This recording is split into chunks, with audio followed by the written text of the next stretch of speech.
Hey guys, Joe Miles here with Osseo Gear. This is the Mission Whitetail podcast. We're going to be doing a deep dive into what it truly takes to kill these mature bucks. We're going to step outside the box and look at the why for gear, tactics, training, and more importantly, the mindset from over 35 years of chasing these magnificent animals all over North America. Thank you for following along and welcome to Mission Whitetail.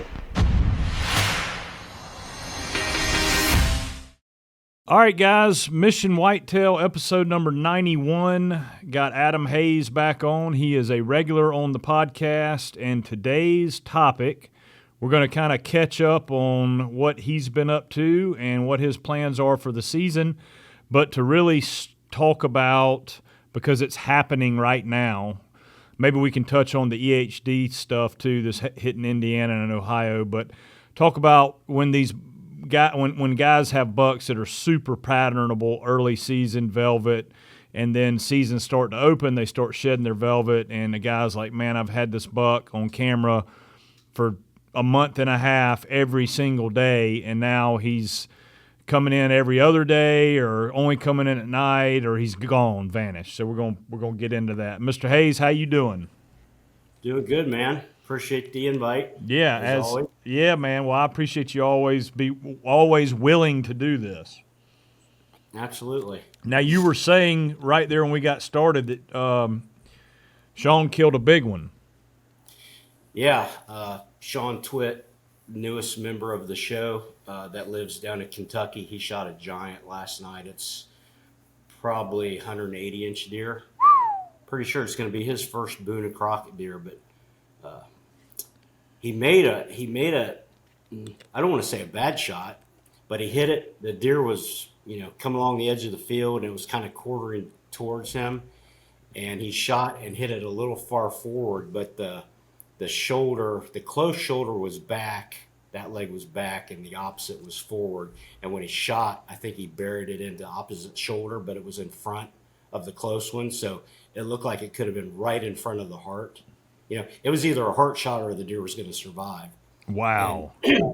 He filmed it go out into a CRP field about 80 yards and lost track of it. And you would think a deer that got hit like that would instantly be spraying blood, but we couldn't see any blood on the video. And he was sick last night. I know he was. And they went in this morning with the drone and found it in 45 seconds. It had only gone maybe 100 yards, I think, but just a giant that he's been watching all summer. And that deer was still on his summer pattern. He'd shed his velvet, but he was still doing the same thing. And I know that's the topic of conversation today. There's a lot going on right now, a lot of things changing, and a lot of guys that have been watching deer all summer, and those deer have vanished, and they're just scratching their heads trying to figure out what to do. I mean, it's that time of the year. I mean, that's what happens. A lot of things changing. I was actually thinking about it yesterday, or the last couple of days, because I own my own business like you do, and you always have this plan, each day of what you got to get done, what you want to accomplish, and in your mind what you're going to be doing for the day. And it seems like the last 2 days I've got nothing done because all this different crap is changed at the last minute. The wife's been home from work a couple of days, and coming in the office every 30 minutes with something else for me to do, and just different things popping up. And it reminds me of a lot of hunting season, because you always go into season with this mindset of you think you know what you're going to do, you think you know what your plan is, you think you know what the deer are going to do, and this is what's going to happen. It hardly ever works out that way. Things just are changing constantly, and probably more so right now than any other time of the year, because the food is changing, the beans are turning, the corn's getting picked. I talked to my farmer buddy in Illinois. I mean, they're already picking corn. The acorns are hitting the ground, bucks are shedding their velvet, they're getting reclusive, people are starting to hit the woods, hunting pressure. I mean, just it's like every day something's changing. And yeah, it can be a really difficult situation for a guy that's not prepared for it.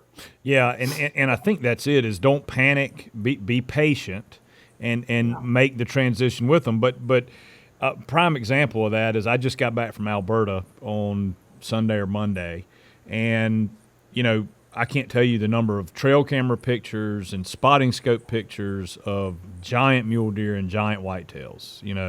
July, August. I get up there at the end of August, and they've had like 2 weeks of insane heat and dry. And so the farmers get into those canola fields and all of those fields up there, the alfalfa, the wheat fields, everything.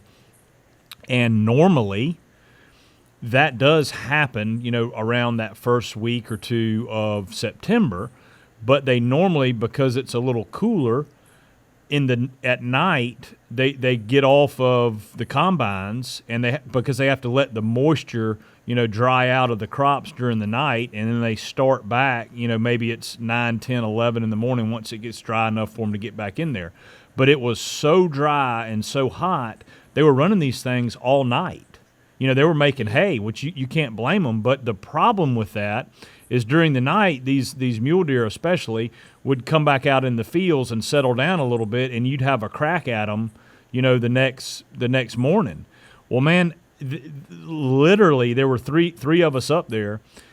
They said it was the worst week of mule deer sightings that they have ever had. One guy had been up there chasing mule deer for, I think, 35 years. Like, that's his jam. He said it was the worst experience he has ever had in Alberta in 35 years of chasing mule deer up there. And really, yeah, I mean, I've been up there before, and it seems like every day we would see a buck north of 170 inches, mule deer, but you might not could get permission to get in there and hunt him. It's a permission area. You have to get permission to get in there and hunt. They may not have permission or whatever it was. So that became a real challenge for us. And back to your point is there's a lot going on right now. The main thing is not to panic and not to force anything, right? Not to force something that's not, hey, we got the pre-rut coming, we got the rut coming. Don't panic. Let things settle down. Keep tabs on everything. And once things start to come back around, then you can start making your moves. Yeah, I think there's a couple trains of thought about it, and that's definitely one. The thing about it is this time of the year, they're so predictable and patternable, but you basically got to land on them, You got to land right on their head to be able to get a picture of them or to kill them, because they're doing the same thing every day, but they're doing it in a very small area, and you're going to have a good opportunity, for opening season when, they're going to have their guards down. You're going to have a good opportunity, when, if and when this weather changes. But you got to be so careful, like you said, because if you lose a deer right now, the last thing you want to do is go blow your area up trying to find them. You definitely need to be patient and do it smart. But they're still so predictable and so patternable that it's such a great time to kill a specific deer. I think it's really just a matter of trying to understand what's going on. Like you said, not panicking, and really understand what they're doing and why they're doing it, and know what to do and how to hunt it, basically. Yeah, for Ohio, let's just use Ohio for example. You guys haven't opened yet. So you're getting to watch all this unfold with your evening scouting, with your trail cameras. Kentucky, for example, has opened. Obviously Sean killed that buck. Cole Powell, my buddy down here, killed an absolute monster in Kentucky. And Justin Tabor also killed a great buck in Kentucky. And that was velvet, straight to food, They were on the X. You know, the buck came out to the beans or whatever it was they were feeding on, and they got them killed. So that is really before all this madness starts. That is super, super daylight patternable summer patterns, and that's one of the major openers. But then when you get into Ohio, Indiana, Illinois, I can go on and on and on, you know, that mid to late September or even into an October 1st opener, that's where it can get, I mean, everybody's chomping at the bit to get out there and hunt. And I think you exactly what you say, there's still some pattern going on there, but just because it's the opener doesn't mean you necessarily have to hunt. It's okay to sit on the sidelines until you do see something that tells you to get in there and go. Yeah. You got a great opportunity for opening weekend to catch them with their guard down, but just because it's hunting season doesn't mean you got to be out there. And there's no sense in going in and, you know, taking a chance and blowing your area up unless, you know, for me, if I've got, you know, a good wind for the deer and either, you know, a night where we've got a good moon or a good weather pattern, those are the only reasons I'm going to go in my stand right now, unless I see a big deer making a mistake in daylight, you know. Just not going to go in and take a chance on it. I want to stack the deck in my favor if I'm going to go in early and try to kill them.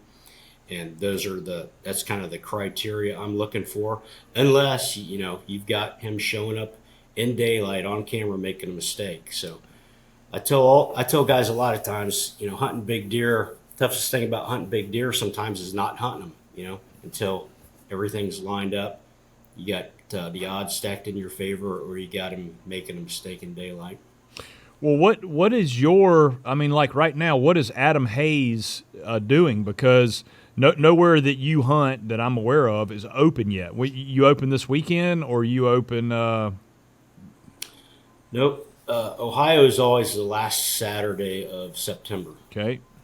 So we usually open, you know, normally a few days right before Illinois. So I'm always kind of watching the cameras and kind of waiting to see what's going to happen between home and Illinois. But actually, I'm going to be in Wyoming on an elk hunt, and I won't actually be back until probably the 1st. So I'm not going to get to hunt the opener here at home or in Illinois unless we get lucky and tag out early. Yeah, and that elk place is pretty special spot, isn't it? You've been working on getting a tag there for a while. Yeah, this was our 14th year putting in, so it's Unit 7 in Wyoming, I believe. 7. It's one of, if not the top units in Wyoming, and I've been putting in. Me and my nephew went on that for 14 seasons and finally drew. So we're pretty excited about that. Going to be leaving in about a week, and we've got an 8-day hunt out there. So really looking forward to that. I mean, I've heard some stories about this area that it's just crazy. So now, do they have they been sending you spot and scope pictures and stuff like that, or just telling you all's well? Come on. Yeah, the outfitter did send me one picture, and that was all I needed to see. Water hole or just a long range? Yeah, a picture through a spotting scope. Yeah. Of a big bull bedded. Yeah. Good. Yeah. Yeah, it's one of those tags, you know, that I probably never draw that tag again, so hopefully can make the most of it. Yep. Well, I'm sure you will. If you were not going on the elk hunt, based on what you are seeing right now, would you be hunting the opener in, now obviously that can change between now and the last Saturday of September, but would you be hunting the opener in either place as of right now, which is, what is today, the 15th of September? This probably won't air until Wednesday, the 20th, something like that. I don't know. Go ahead. Yeah, it really depends. You know, just in the last 7 days, the buck I've been hoping would show up on camera in Illinois that I've known about for 7 years now finally showed up, but it's all nighttime. And one of the bucks that I'm keeping an eye on here at home finally showed up in the food plots 2 hours before daylight this morning. First time in 30 days. It's actually kind of weird because he's been showing up about every 20 to 30 days. One time he'll show up and then he'll be gone for 3 or 4 weeks. So I think he's on a summer pattern in the beans that are, quarter mile from me. And he's kind of coming back to his home range. I'm pretty sure his core area is right here, really close to the farm. So, both of those deer are right where I want them to be, but they're not moving in daylight yet. So, and really right now there's no reason for them to be moving in daylight because we're just coming off the full moon. So I didn't really expect to see them in daylight. I did sit last night in an observation stand watching the plots just to see what was going on because even though it's been really hot today, it's still really cooling off at night. And I just had. It was weird. We had a north wind last night, and we normally don't get north winds when it's 80 or 85 degrees. So I had a good wind and slipped in there last night, and I saw some deer, but not the one I was hoping to see. But it would really depend for the opener, if either of those deer start moving, in daylight. That's really what I'm waiting for. I'm probably not going to take a chance and dive into one of those spots because I know where I need to be to kill those bucks. And if things aren't lined up, I'm not going to take a chance and go in there and ruin the spot, unless they're coming through there and making a mistake in daylight. So it just really depends on what the deer are doing. Yep. Question for you. Illinois is obviously a non-feed state. You can't put feed out, can't put mineral out. What are you putting your cameras on, or what did you put your cameras on to get pictures of that deer?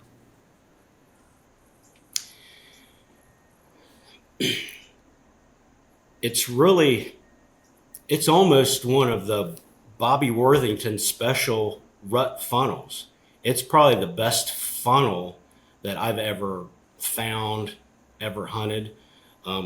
It's on a bluff, it's up above the river on a bluff. And the bluff runs for probably, 3 or 4 miles. And we're right in the middle of it. And the spot in particular where I've got him on camera is right on the edge of a cornfield, which happens to be, just happened to get picked this week. And just inside the woods, they've always used that spot. But just inside the woods, if you go maybe 20 yards in, it drops off like 150 feet behind you. So, it's a funnel from where. Yep. Pinch point. They got to come through there. And that buck, over the years, he'll normally come through there right before the does start coming into heat because, when they really start moving. But now that they've got the only crops that have come down in the area, I think that's why he's shown up in there a little earlier because those deer seem to migrate from, it's like ringing the dinner bell when the combine comes through, whether it's corn or beans, the deer suck into that area immediately. And I think that's why he just showed up because they just moved in there. But I mainly set that spot up for, the end of October, early November when he starts moving because he will notoriously start moving through there and he'll start showing up with my cameras about then. But, with those crops coming down early and he's in there right now, it might be a spot where I slide in there for the opener and try to kill him. But it's just a great funnel area. Mm-hmm. Actually, that deer had been pushed off the farm for a couple years because we had a great big heavy 10-point that was, he was never more than 160-inch deer, but just one of those giant bodied bully animals. And this buck, this 8-point that I'm after, the first year I saw him when he was probably 3. He was just a really nice tall 8-point. When he was 4, he blew up, and I think he was pushing Boone and Crockett then as an 8-point with a big drop. And I'm pretty sure I saw him opening week, and right after that he disappeared. And I was pretty sure that he got into it with that big 10-point. And sure enough, he showed up the following, I don't know if it was late season or the following year. He had a gouged eye. His rack went way downhill, and he just looked like he got the crap beat out of him. And he was gone for almost 2 seasons. And once that 10-point got killed and last year and pushed out of there, that buck has moved back in there. And just going over the historical, pictures and sightings of when I've seen that deer and what he was doing from hunting season. I just know that that's the area that he uses. So it's just a matter of time before I dive in there. But I'm not going to go in there until I see him making a mistake in daylight. Yep. So that poses another question, and I've been asked this quite often. You obviously keep up with buck photos and historical data. Is there a system that Adam Hayes uses, like an app or a file system on your computer? Because if you get into my phone right now, I got pictures scattered. It takes me an hour to find a particular picture. So how do you organize all your stuff to keep it so it's right there where you can get it? Do you name a particular buck and have a file that you keep all the pictures in, or how do you do it? I use the journal, in the Moon Guide app. And Okay. the biggest reason for that is because, when you're going back and you're trying to figure out what a buck has done and why he's done it based on trail camera pictures, it's very difficult to find out what the weather was doing, from last year or even 2 weeks ago. If you want to know what the barometer was doing that day, if you want to know what the wind direction was that day when he moved. And when I store a picture of an animal in the journal in the Moon Guide app, it actually, you pick the date, you pick the time, you pick the location where he was. And when you store that, and you can add a picture, trail camera picture to it. But when you store all of that, it goes and takes a snapshot of all that important information from that day. It gives me what the moon was doing. It gives me what the barometer was doing. It gives me what the wind was doing. Everything that you would want to know is right there. Yeah. It's right there. I mean, You don't have to go through. that's pretty. I mean, that's about as valuable as you can get, because you have your funnel set up. You know that last year he came through there 2 times during daylight, and you can look back and go, okay, he came through 2 times in daylight. It was February. It was November 15th and November 22nd, and it was this moon, this barometric pressure, this wind direction. And guess what, boys? November 15th, we've got that same situation coming again, so I know exactly where I'm going to be. Yep. You know as well as I do, it's all about trying to predict what they're going to do before they ever do it. And that information is vital to being able to make those kind of predictions, Because once he comes through there and shows up in daylight on your camera and you weren't there, I mean, you missed your opportunity. You missed it. So, Yeah, we could go down a long rabbit hole of chasing cameras, chasing pictures on cameras. But when you start doing that, it seems like you're always one step behind. yeah, for sure. You got to be able to predict what they're going to do, and that's really all a guy can go on. You go on what you've seen, you go on your historical data, you go off your trail camera pictures, and you pay attention to the wind, the weather, the moon. And I know a lot of guys doubt the moon, and I get it. And I'm not going to sit here and preach about the moon and say, that's the end all beat all. It's just another tool, it's something else that you got to be paying attention to. If I get a perfect wind for that spot and it's on a night where the temperature has dropped 20 degrees, I'm going in. I don't care what the moon's doing. Sure. There are certain nights that deer are going to move, and there's certain nights when the weather's going to trump everything and you got to follow the weather. There's nights when the moon's going to trump everything and you need to be in there. I mean, it's taken me 45 years to come up with a system that I rely on and that works. And, the moon's part of it, but so is the weather. There you go. Walk us through that. 45 years. I mean, that's valuable information for our listeners. What is that system, would you say? Like I said, man, I just try to stack the odds in my favor. We go through all this work and effort year round to find these deer, to try to let them grow, to get to the point where you want to shoot them. All the habitat enhancement, the food plots, the scouting, the cameras, just, everything that we put into it. Why would you go through all that work to find a deer and to find the best place to kill them, and then go into that spot and hunt it before everything's kind of lined up and stacked in your favor. You know, I know the spots where I think I need to be to kill an animal, and I'm not going to go in there until I've got, number one, the right wind for the spot. Now, with this funnel area, the right wind obviously is the wind blowing off that big cliff to where I'm bulletproof in there. In some places, it might be the right wind where, it's kind of in the buck's favor, where he feels safe enough to move in daylight. We've talked about that a bunch. That was one of the biggest things that changed my success, was quit hunting winds that were good for me, started hunting winds that are good for the animal.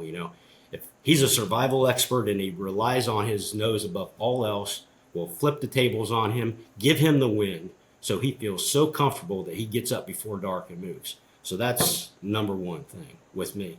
And the secondary, it's like I said, it's either going to be the weather or the moon.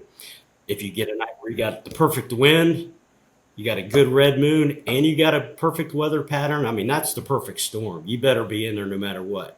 Cancel whatever you got going on. You need to be in your stand that night when you got all three of those factors lined up. But for me, like I said, it's the wind and the weather, or the wind and the moon. Those are the two things that I'm going to wait on before I go into my kill spot, unless, like I said, he's showing up in daylight, making a mistake. Then you just got to get aggressive and get in there. Yeah. So, well, I mean, a prime example, and we're maybe getting off topic a little bit, but that's a good thing about these podcasts, is they do kind of weave around in different directions. But I think back to that giant you killed in Kansas. I guess it was your last 200 that you killed in Kansas. That was a crazy hot spell right there, but it was a perfect moon. It was the red moon overhead, and the average guy that doesn't follow that I would say 90% would not have been hunting that afternoon.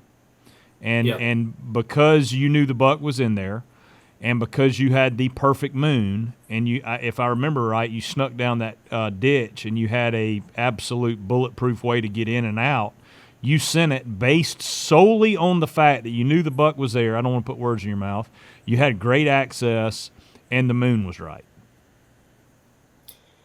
Yeah, and that's really why I believe that there are days that the moon is going to trump the weather, because I've seen and I've killed some of my biggest bucks on days where the weather was not good. High winds, high temperatures. Weather patterns that aren't conducive really to increased activity. That whole week I was in Kansas, I was seeing 1 or 2 deer a day. It was so miserably hot out there, but I had that buck getting closer and closer to daylight because the red moon was coming around, and I knew he was going to make a mistake. And yeah, most guys, including myself, before I started paying attention to that, probably wouldn't have been hunting because it was so hot. But I mean, I've seen it. I've talked to hundreds of guys that have seen it, and there's a handful of days every month where that moon lines up at prime time that you need to know when those days are. I mean, you're basically cutting your season in half if you're only paying attention to good weather patterns. Yep. If I would have waited for the good weather pattern, who knows if I'd have killed that deer or not, because it was early November. Another 5 or 6 days, he might have been 2 miles away chasing does. That's right.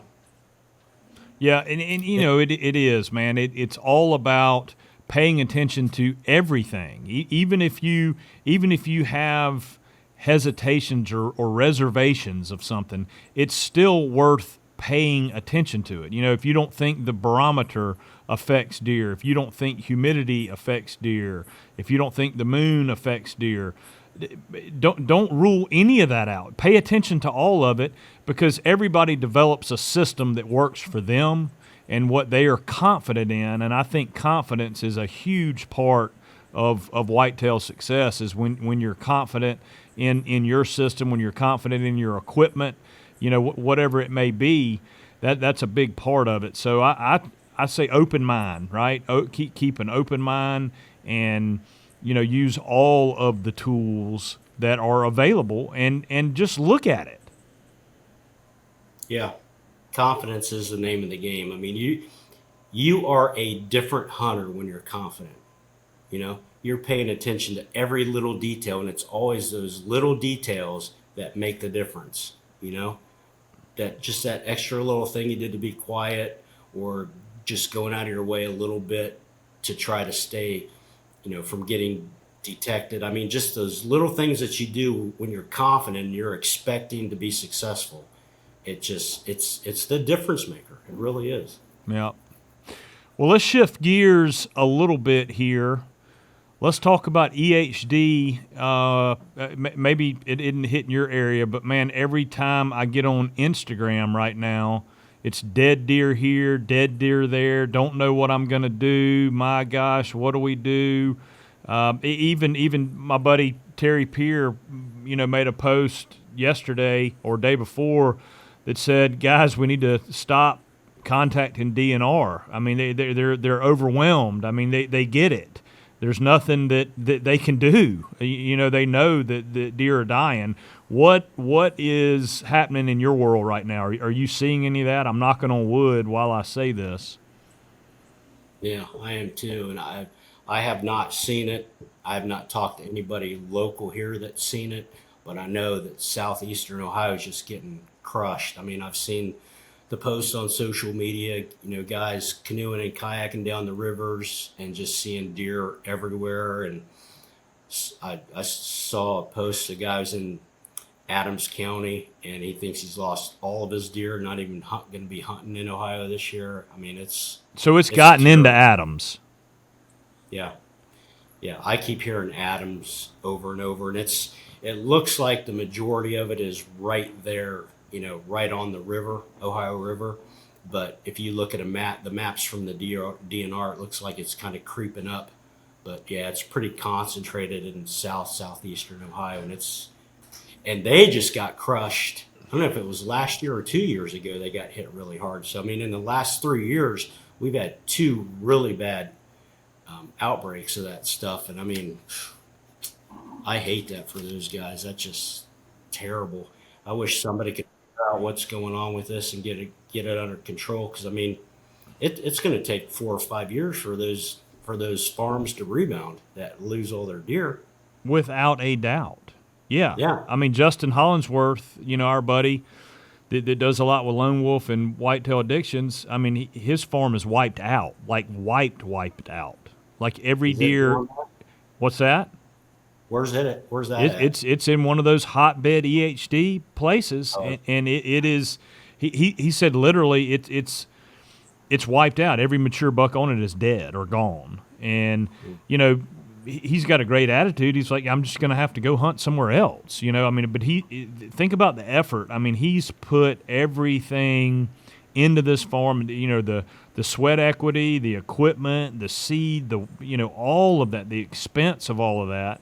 He's put all of that into this farm, and then it just gets wrecked, and it's completely out of his control. But you just got to transfer. You got to go to a new location. You can't. yeah. There's nothing you can do. But it is weird with all of and I am, I guess, a bit of a conspiracy theorist, and we definitely don't want to get into politics, especially today with the stuff that's happened. But Andrew's rolling his eyes at me right now, so he's telling me to stay clear of what I really want to say right now, but I'm not going to. I do have on my American flag Osseo shirt today for you guys that are listening, but you can't see on YouTube. But anyway, derailed. What was I saying? Conspiracy Oh yeah, theories. conspiracy theory. It with all the whitetail research, all the biologists, all of that, the money that goes into that, the universities that do all these studies, and it is odd that nothing can be done. I mean, I know they're wild animals, but it seems like there would be. All right, if this midge fly is what causes it, it seems like there'd be something that could be done around water holes, or I don't know. Maybe I'm just too wishful thinking. Yeah, I don't know. You would certainly think in this day and age we could figure something out to help remedy the situation because it's not good. And Not good. is this a new phenomenon? I just don't, and it's probably because social media, when I was younger, wasn't even a thing, and so I never heard of like giant EHD outbreaks. The first time I ever heard of that was like 2012 when Seymour got wrecked, and that was quite a few years ago. But that's the first time I'd ever heard about EHD, and that was a Kansas outbreak. Yeah. Yeah, I don't know. I don't know how long it's been around. I probably heard about it, obviously, the same time you did, because it hit the area in Kansas where we hunt. But yeah, it is weird that it just like came out of nowhere, and now it's just devastating areas of the country. I hope they can get something figured out. Yeah, I do I too. mean, Yeah, it's awful. So you guys that are in those areas, we feel bad for you, but man, positive attitude and just got to go to another area. yeah, yeah, and I don't want to take anything away from those guys. Talking about it. I mean, I can't imagine losing all the deer on my farm, but it's kind of like if you put all your eggs in one basket on a big deer and he dies of EHD or another hunter or gets run over by a truck. I mean, you got to be able to shift gears and stay positive, like you said, and we only got a few months to get it done. You can't just give up and go crawl in the corner and suck your thumb. Right. You got to keep going. That's right. You got to keep going. So a lot of times, man, it's all up in here. Mental game. Mental game. game. All right, I'm gonna switch gears. What's that? I said it's the peaks and the valleys. God, yeah, and trying to stay on an even keel, it's not always difficult. There's been. I'll tell a funny story real quick, and then we'll talk about. I want to talk with you about arrows because I know you did maybe some arrow adjusting this year. But speaking of staying on an even keel, so I don't know if you remember, but I leased that like horse ranch in like right outside of Kansas City, Missouri, but it was on the Kansas side. Do you remember that? It was that horse farm. It was like 400 acres inside town or whatever, and it had a bunch of deer on it, but it never had like a mega on it. And then this one year it had it was like a 170-inch 10-point slick 10 with a 4 or 5-inch kicker off of his 2. And man, the deer did not live on the farm, but he came through every freaking night. I mean, we would get pictures of him every single night. He would come through, and I hunted I tried everything. I tried funnels, I tried rattling, I tried calling, feed, everything under the sun to kill this deer. And like Kevin and I were out there for, I don't know, 2 weeks straight hunting this deer, and it got down to like -4. That was that really cold year in Kansas. Never killed him. So I come home, and we had left a couple cameras going out there, and one spot, the buck started showing up in daylight. And this was like December. And like he was really run down, but he started showing up. And so Seymour said, man, I'm going to slip in there and put a ground blind up. And if you can get back out here, you can come hunt him. Well, he goes and gets the ground blind set up. And sure enough, the buck shows right back up. And I'm like, all right, I'm coming. The ground blind hadn't affected him, whatever. So long story short, I get out there, I get in the ground blind, and it's an afternoon hunt, and this doe comes in, and it is one of those winds that it's good for where he's going to be coming from, and it's decent for me too. Well, this doe gets downwind, and it's starting to get dark, and I have hunted all year, and I am worn slap dab out. Well, this doe gets downwind and starts blowing at me in the ground blind. And I'm like, here we go. My hackles are up. I'm getting red-faced. I'm going to shoot this doe. Well, I look out through the timber, and here he comes. It is the buck, the Big 10 with the kicker. And I'm like, you got to be kidding me. So he comes to like 22 yards and is perfectly broadside looking at this doe blowing at me. And I'm like, there's no way this is going to happen. So I actually get my bow. You know where this is going, don't you? So I get my bow drawn. I get to full draw, and I'm like, there is no way this is happening. And I get anchored, and I look through my peep, and he's still looking at this doe, perfectly broadside. I settle my pin on his chest, and I'm like, I'm going to kill him. And I hit my release, and the arrow hits the lip of that ground blind and goes about 6 feet over his back out into the timber. And I just see the luminoc or whatever it was flying out through the timber. He wheels around and takes off, and the doe takes off, and I lose it. I ripped that ground blind apart. I broke the poles in it. I threw my bow out the window. I climbed through the window. I had an absolute high-speed 4-year-old temper tantrum right there in the deer woods. I mean, it was something to behold. Did you have that on video? So Seymour's brother let me borrow a camera because I flew out there. Scott did.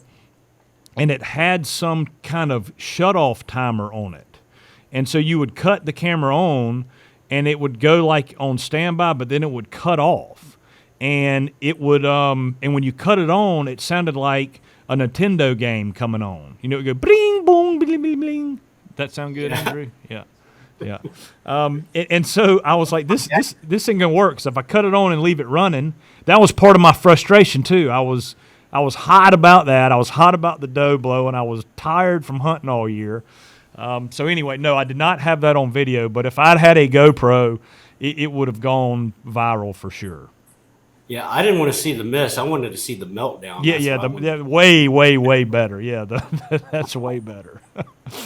All right, before we get off of here, you and I talked about arrows, and you were going to do one arrow for your elk and one arrow for your whitetail. Are you still doing that, or have you settled on that 450, 470 grain? Yeah, I settled on the lighter arrow. It seemed like the more people I talked to, the more people that were kind of the same train of thought you were, speed over penetration. Yeah, and that's what I'm going with. Yeah, I think see. I better not get a text. I better not get a text from Wyoming with you having a high speed fall apart. If I lose a big elk because of penetration, I will walk to South Carolina and whoop your ass. That's an inside joke, guys. That is really, really funny. But unfortunately, we cannot tell that story on the air. But Adam got threatened years ago by a guy who said he was going to walk from Illinois to whoop his ass. Oh, yeah, how long ago was that? That was a long time ago, and he did not make that walk, and that was the best choice he ever made. That's right. He was going to walk from Illinois to Ohio to whoop your ass. I never forget when you told me that. I was speechless. Yeah. Man, thank you. Always a pleasure. Appreciate it. Good luck. Keep us posted, and guys, we'll let you know how Adam does out in Oregon. Out in Wyoming on his elk hunt, and I'm sure we'll have you back here mid-October to do another recap and let us know how things are going. Yeah, hopefully we have a good update in October. We both got some good stories to tell. We need to, yep, because Alberta did not go well. So hopefully Wyoming goes good for you, and then we can get on a couple of these bucks early. Yep. Sounds like a plan, man. All right, buddy. I appreciate it. All right. Thanks. Thank you.